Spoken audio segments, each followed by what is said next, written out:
Nehemiah chapter 13, New American Standard Version. On that day, the book of Moses was read aloud. As the people listened, and there was found written in it that no Ammonite or Moabite was ever to enter the assembly of God, because they did not meet the sons of Israel with bread and water, but hired Balaam against them to curse them. However, our God turned the curse into a blessing. So when they heard the law, they excluded all foreigners from Israel.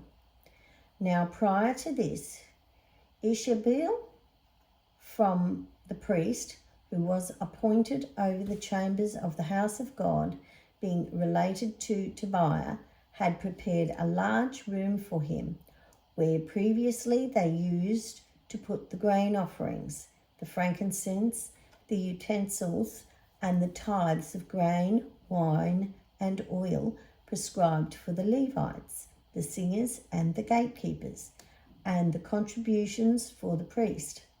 But during all this time I was not in Jerusalem, for in the 32nd year of Artaxerxes, king of Babylon, I had come to the king.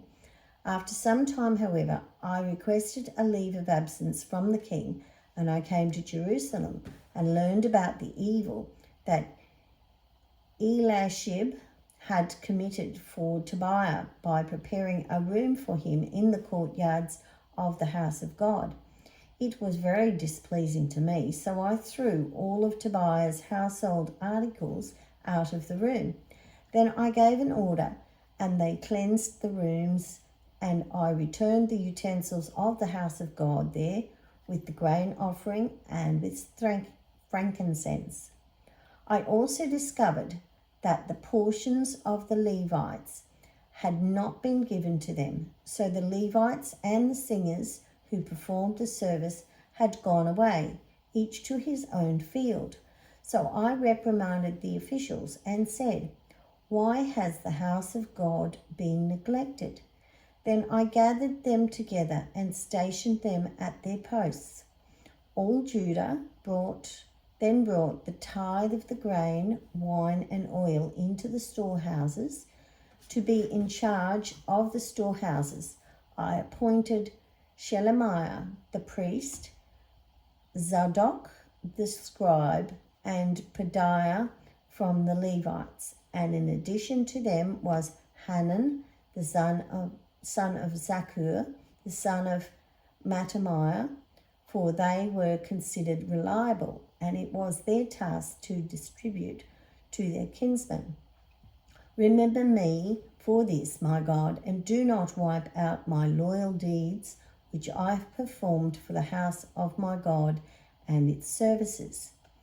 In those days I saw in Judah people who were treading wine presses on the Sabbath, and bringing in sacks of grain and loading them on donkeys, as well as wine, grapes, figs, and every kind of load. And they were bringing them into Jerusalem on the Sabbath day. So I admonished them on the day they sold food.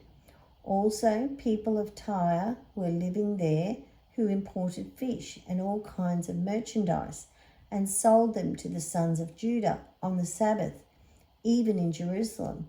Then I reprimanded the nobles of Judah and said to them, "What is this evil thing that you are doing by profaning the Sabbath day? Did your fathers not do the same, so that our God brought on us and on this city all this trouble? Yet you are adding to the wrath against Israel by profaning the Sabbath." And it came about that just as it became dark at the gates of Jerusalem before the Sabbath, I ordered that the doors be shut, and that they were not to open them until after the Sabbath. Then I stationed some of my servants at the gate, so that no load would enter on the Sabbath day. Once or twice the traders and merchants of every kind of merchandise spent the night outside Jerusalem. Then I warned them and said to them, "Why do you spend the night in front of the wall? If you do so again, I will use force against you." From that time on, they did not come on the Sabbath, and I ordered the Levites that they were to purify themselves and come as gatekeepers to sanctify the Sabbath day. For this also remember me, my God, and have compassion on me according to the greatness of your mercy.